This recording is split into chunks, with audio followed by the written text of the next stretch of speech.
zone. Man, that would not be comfortable flying hours in that. Who wants to go to space?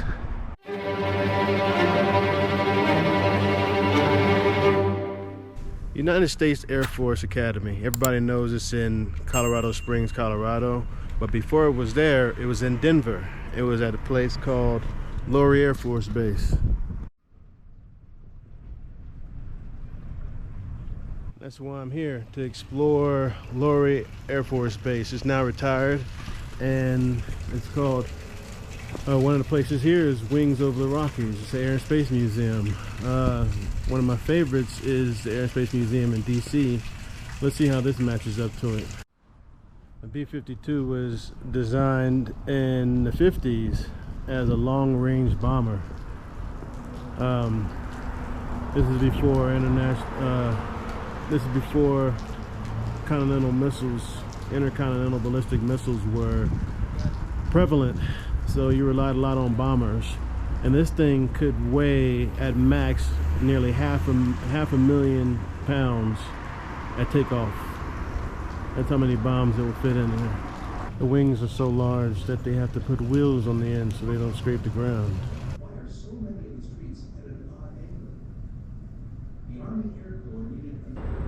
This place is massive. This is one of the old hangars at Lowry Air Force Base.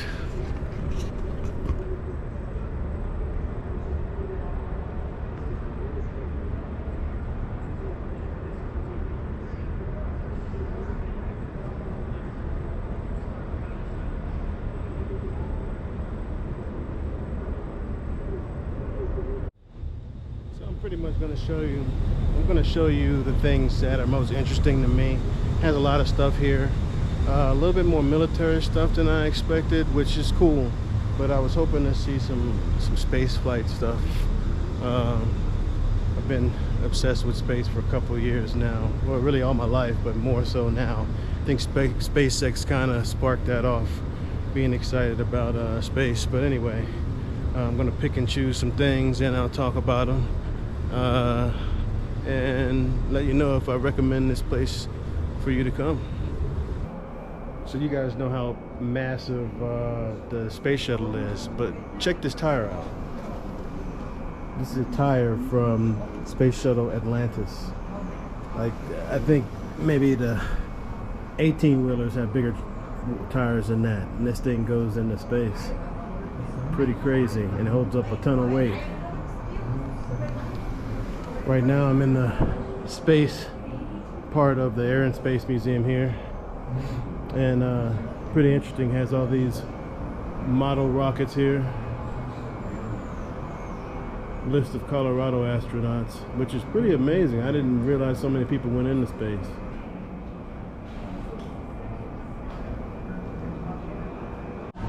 All right, you have to have faith to use one of these. Now this here, this is the manned maneuver unit. This allowed astronauts to not be tethered to whatever craft they were in. You can use this to propel yourself in whatever direction you want to go, and the thing had to work or you'd be out in deep space somewhere floating. Those are the controls, and I think they come out so you can control them with your arms, or put your arms on them. Bunch of cool rockets. No, this isn't a tunnel. This is the end of a Titan rocket. This is where the thrust came from. 105,000 pounds of thrust. This thing is massive.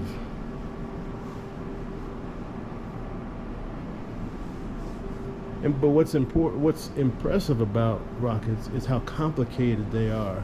I guess that's why they talk about being a rocket scientist or not, because it's very precise. You got all these tubes and hoses and a million other things that needed to be designed to make sure that this thing didn't explode and could propel whatever object, whether it be an intercontinental ballistic missile or a spacecraft.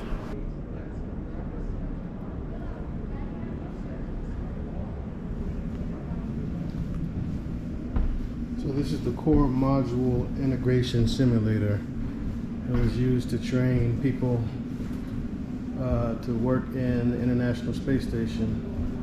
I don't think the space was this big, and I don't think this is an exact replica, but you get an idea of some of the things that you might see on the space station. People sleep, I guess, somewhat standing up. They're not really standing up because there's no up, down, left or right there. Really, it's just floating. So no matter where, if you're, I guess, laying or not, you're still going to be floating. From what I heard, it takes getting used to sleep without gravity. I'd like to try it. All right, way before text messaging, we had Morse code. I don't know if everybody knows about Morse code, but you communicated by dots and dashes. So if you're in trouble, you did the SOS, which was, and then my name would be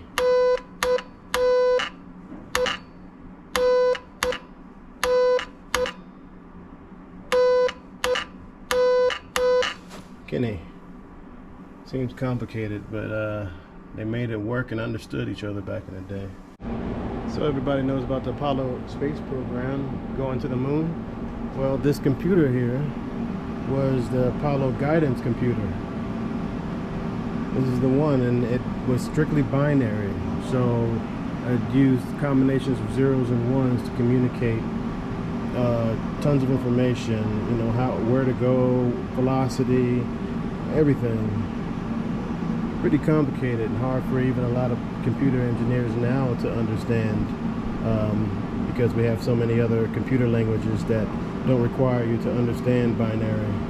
But this is what got us to the moon. So this is what they call a boilerplate of the Apollo command module. So it wasn't used to go to space, but they used it to see if it would hold up to splashing down in the Gulf of Mexico. So this was in the water being tested to make sure that it would stay sturdy and protect the astronauts. During World War II, after the war started, there was a shortage of pilots. So they had the Women's Air Force Service Pilots Corps, or WASP. And here's a little thing talking about all the women, or some women who stood out. But I don't think that they would let them be fighter pilots, but they do things like cargo and things of that nature. I don't know if I've ever seen any real gliders, or any gliders with my own eyes. They're really small. Man, you gotta be experienced and brave to ride one of those things. I wouldn't feel comfortable in that, not the first time anyway. So small. F-4 Phantom. Everyone who lived through the Cold War knows this plane. So this ejection seat was actually used. A pilot ejected from it out of a Phantom, and you can see it all bent there. There's a rocket under it that'll eject the pilot from the plane within a tenth of a second. It happens so fast that a lot of pilots get broken legs and knees and, you know, broken bones because of how forceful it comes out of the plane. But saves lots of lives. The guy who was ejected from this lived. Speaking of these seats, look how small they are. Man, I would not be comfortable flying hours in that. I don't like riding in regular plane seats.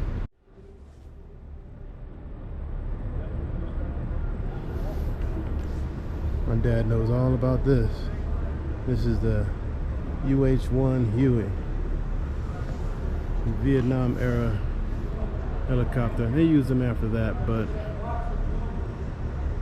use these as troops, transport, medical evacs, and all of the above.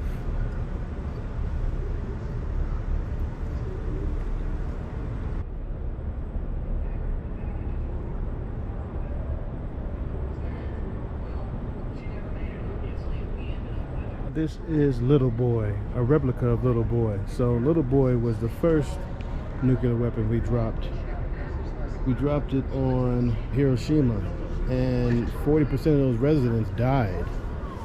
You know, this is why war is a no-go now, and things can escalate, and it's not what we want. This was nothing compared to the nukes we have now, so no to war. This is the HL-20 Dream Chaser. This is a model, but this is a recent development from NASA. They had this built to deliver things to the space station and do different tasks in space. Let me get back so you can get a better view. But looks like a tiny, well, not quite a tiny space shuttle, but you know, it looks similar. This model was used in a movie called what is it, Space Between Us. This thing could fly autonomously, so it really doesn't need a pilot,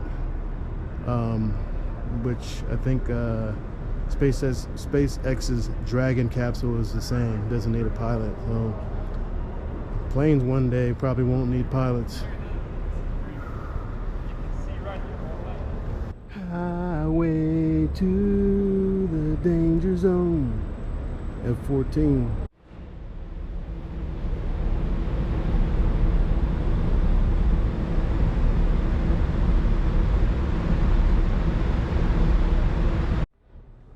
So this nose cone thing here, this was supposed to carry nuclear warheads, but in fact it was used to carry monkeys into space. They were trying to see if, you know, how life would react to being up in space, and they put the monkeys in there and they landed and they were just fine. So this is not so much air and space, but it is pretty fast. This is Sonic Arrow. It was designed by a guy named Craig Breedlove and was later bought by Steve Fawcett, who was trying to break the land record. I think the land record was nearly 800 miles per hour. Check out the cockpit and how small it is. I wouldn't want to be in here going at 800 miles per hour.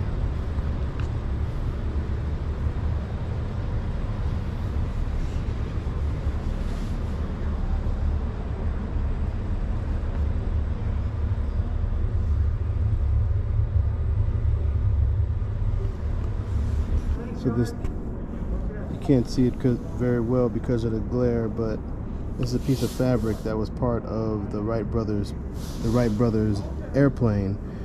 They also took it to the moon, so it's here at this place now. Doesn't look very special, but I guess it's kind of cool. X-wing fighter, responsible for the destruction of both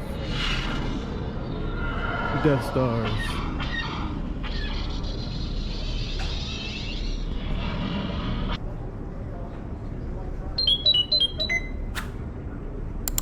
All right, R2.